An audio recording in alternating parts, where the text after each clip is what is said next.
everyone, my name is Lisa Slack and we're celebrating the official book release of Abandonment, The Plague of Most Men. I'm here with the author Damon Jones here in Long Beach, California. Thank you so much, Damon, for the opportunity to interview you about your powerful book. No problem. I'm thankful for the opportunity to be in this beautiful city of Long Beach on this beautiful day. Awesome. Well, let's go ahead and dive right into the questions. Okay. The title of your book immediately evokes a strong emotional response. What prompted you to come out with your story? Well, I felt an urging to write my story because there's a lot of boys and men that are out there that need to hear the truth about father issues. You know, it's no disrespect on somebody that may have had a father in the house, because a lot of times we can have people that are present but they're absent. And that's no disrespect because a lot of times they might have never been taught themselves how to be present for them, you know, even for themselves or even for their family. So the title, Abandonment, The Plague of Most Men, it is a plague that affects pretty much not only men, but pretty much, you know, everyone. But my focus is mainly men and boys. So that's pretty much how I came up with the title, so that I could make sure it resonated with more than just one group of people. Right, absolutely. Well, you get right into it in your introduction. Do you believe having an absentee father was one of the main ingredients that seasoned your anger? You know what, I believe that was the main source of my anger, and I never really realized that because until I came to Christ and I realized and He revealed to me that the source of my anger was my lack of understanding. I became this person that was bullied, became the bully, this guy you see on the picture right here, because of the anger that I had within me. The absenteeism of my father, that really affected me in so many ways that I never really knew how deeply it went.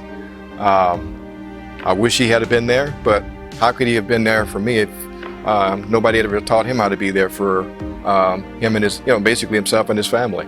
So. Yes. Well, did you ever go on a search for your father? I did. I actually did. I tried to contact him a couple of times, but he just didn't want to get on the phone and speak with me.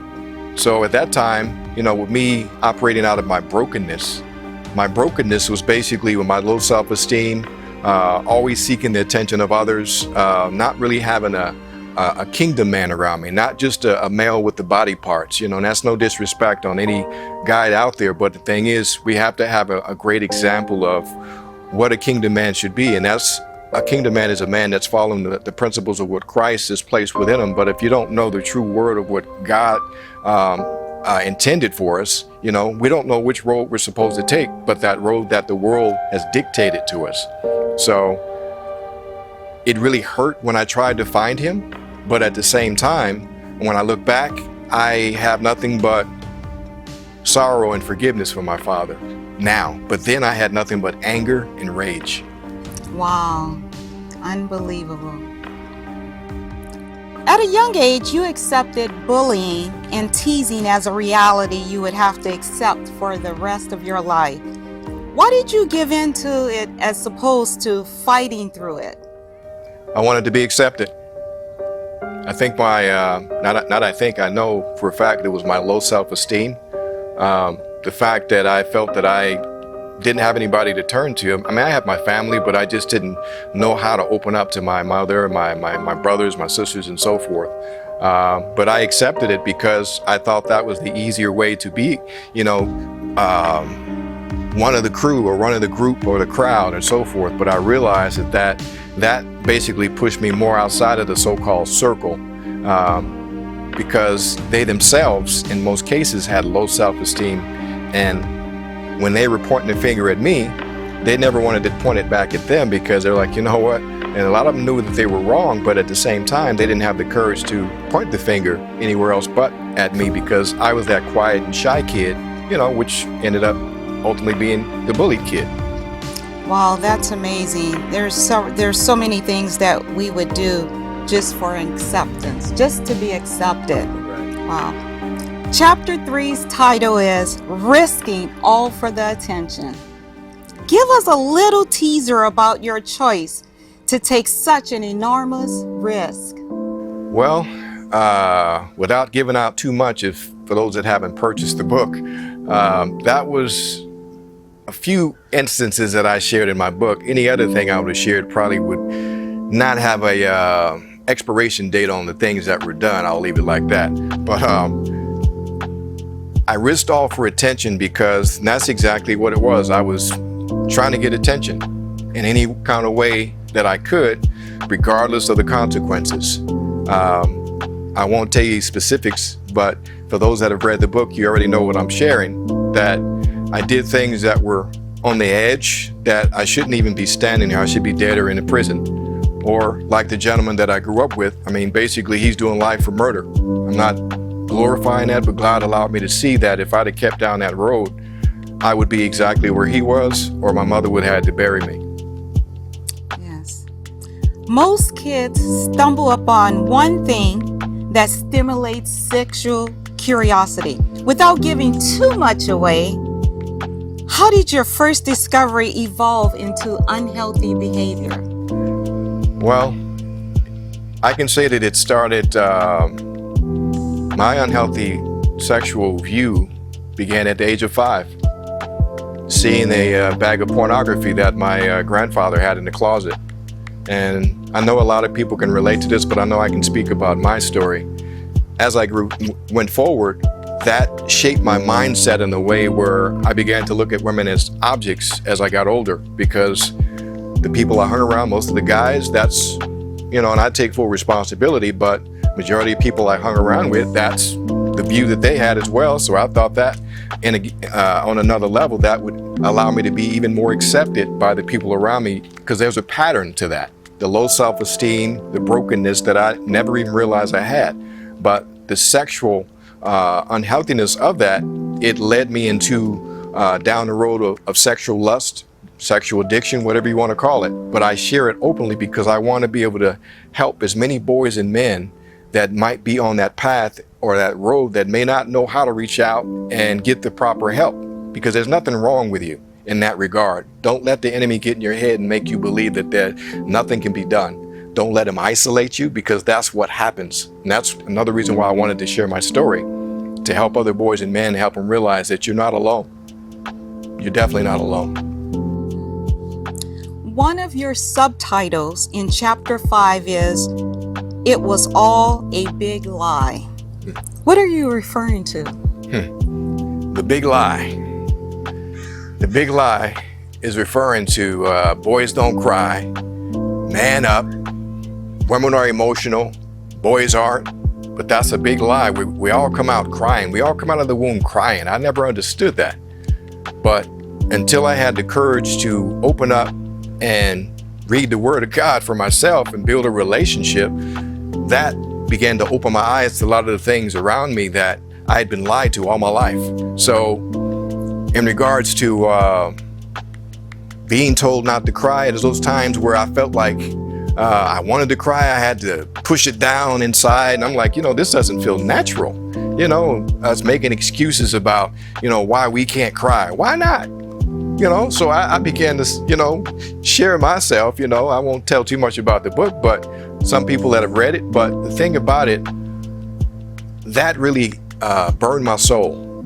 And I want to share with as many men and boys as possible that there's a reason why a lot of times you don't see a lot of elderly men with their spouses, because a lot of times we feel like we can hold it all. We don't need nobody, but we need the people around us, the people that love us. And the only way we can do that is to become that emotional being that we've been created to be, instead of what the world has molded us in to be. I'm finally at that point where I don't care what people think about me, and I want to encourage other boys and men to do the same. Well, we all have been given emotions to express ourselves. So I think not only women, but men as well should be expressing themselves as well. Right. You say no other woman could have brought out the things hidden deep within you. Tell us about this special lady named Deborah. Wow. I don't think we have enough time on this video for I to tell about the woman that God created just for me. But I'll say a few words about, without my wife, I wouldn't be the man that I am through Christ. I made it on my grandmother's prayers, my mother's prayers. But when God brought me my wife, who He created for me, she's the one that truly told me about myself in a respectful but just direct way, excuse me, that really pierced my soul. But I was this stubborn guy right here. But she didn't see this guy. She saw that little child that was crying from deep within, that was just masquerading as a man, you know? But that was all I knew.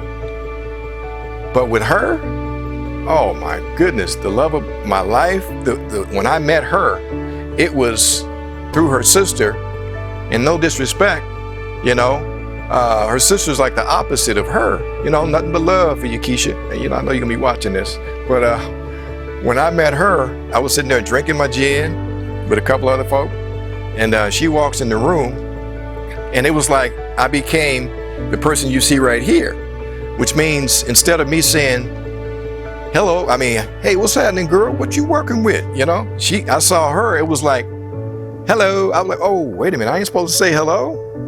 That's gonna make me look bad. But for her, she said hello, and she didn't think nothing else about it. But fast forward years later, when we get married, God revealed the fact that you felt that way because that was your true love.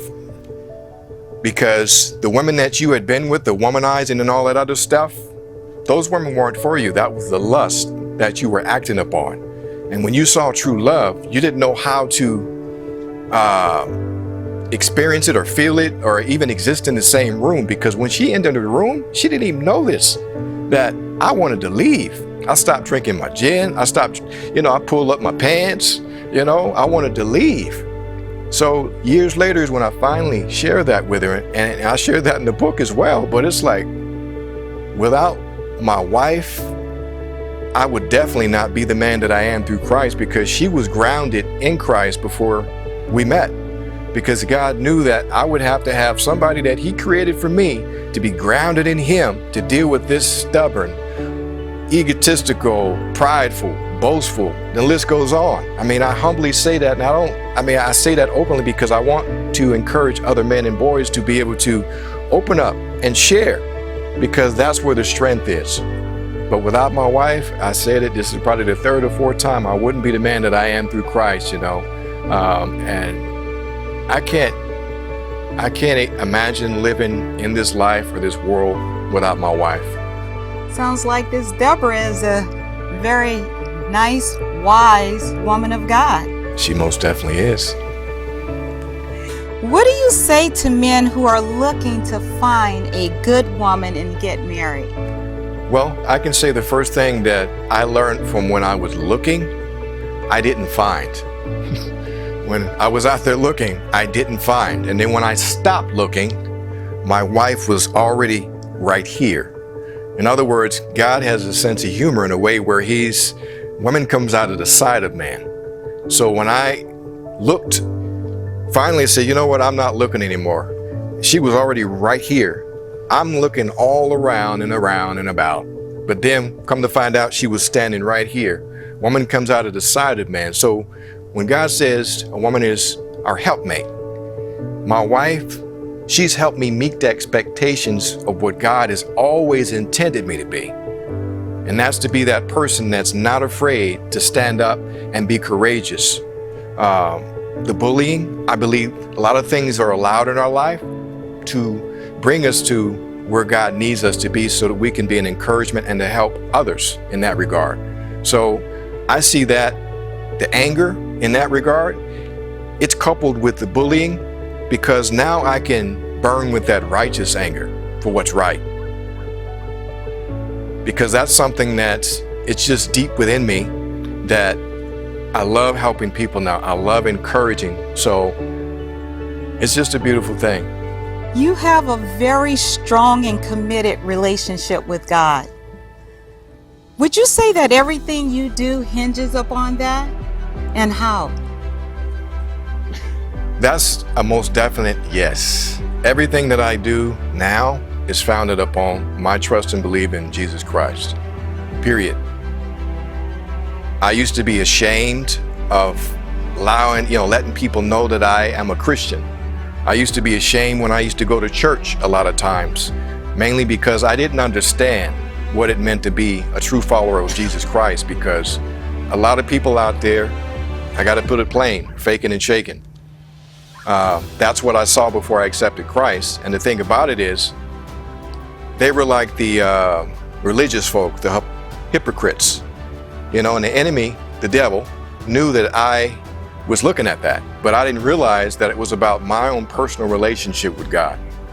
But when I got a taste of God for myself, again, through my wife, I was like, whoa, it's not about them. It's about my relationship with you. I said, oh, now I get it. But it's been a process. My wife and I were married 20 years ago. 18 of those 20 years, I was a little boy inside. Still this guy here inside, because I was still living out of my brokenness. Never be perfect, I get it. But I'm so much further along than I was, that there's a peace that every day I wake, I know I still have a purpose because I'm still breathing. I'm not making excuses anymore, because I used to always assume that I would wake up tomorrow. I had to stop assuming that. But now I have victory in knowing that even if I don't wake up tomorrow, I know I'm gonna be absent from the body and I'm gonna be present with the Lord in eternity. But until He wants me to go somewhere, I'm not going anywhere. And I know that now. I stand with that expectance of knowing that within my soul and spirit each day, saying, you know what, Lord, what would you have me do today? Yes, I go through challenges each and every day, but the thing about it is, it's all about how I rise to those challenges, because I know God is with me. You know what I mean? He is with me. He said, you would never leave me nor forsake me. So I stand on that each and every day. Hebrews 13:6, the Lord is my helper. I will not fear. What can man do to me? And that's a confidence, not an arrogance. I stand on that because I know it's true. So my thing is to encourage any and everybody, and I'm going to continue to say that because that's what this is all about. I didn't plan on writing a book, but God had other plans. So I'm just thankful. Wow. Seemed like the joy of the Lord has definitely been your strength. Ooh, I'm getting chills right now. Wow. You speak about your past mistrust of the church. What brought you around to being able to finally trust it? Well, it's kind of like the previous question, but the thing about it is, I was looking at people. I didn't realize it was a relationship, a personal relationship. I had to stop looking at people in order to see God. And my mistrust of the church was my misinformation, because I didn't have scripture to open up for myself. I was always going by just what I saw, and I didn't have any basis for that.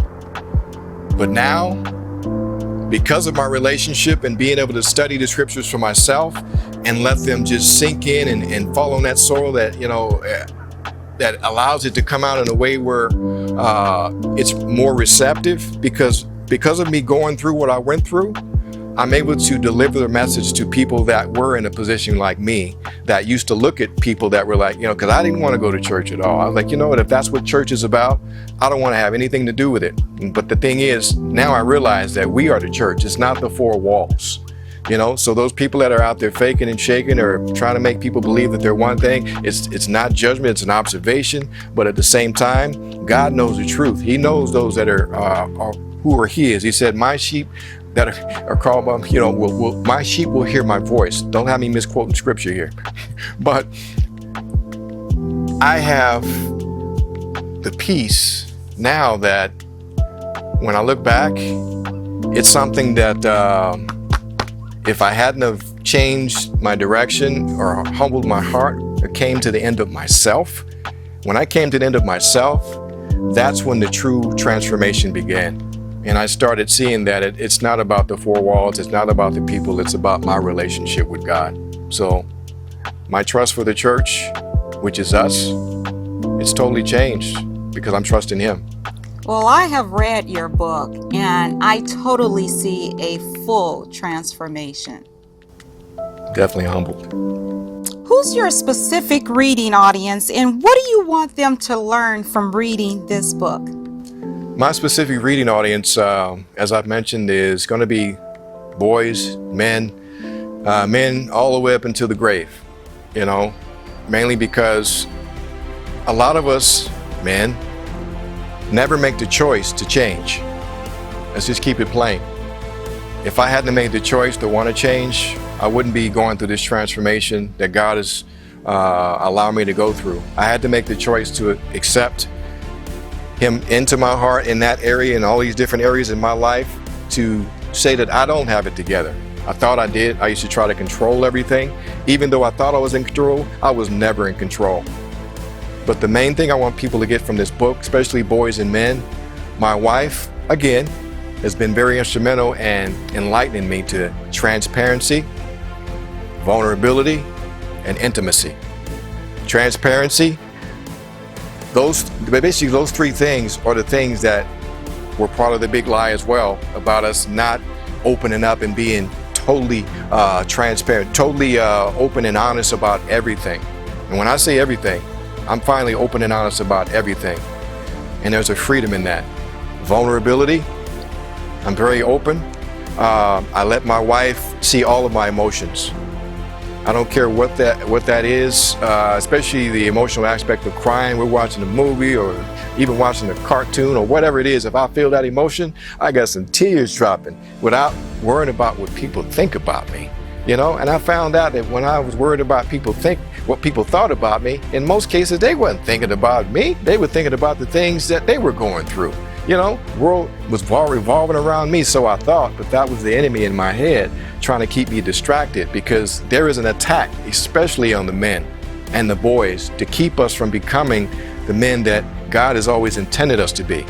But when we don't surround ourselves with other kingdom men, or just men that are trying to do the right thing, going in the right direction, we isolate. It's an automatic thing. If we don't watch ourselves, we end up alone, and then that's where all the attacks begin to happen.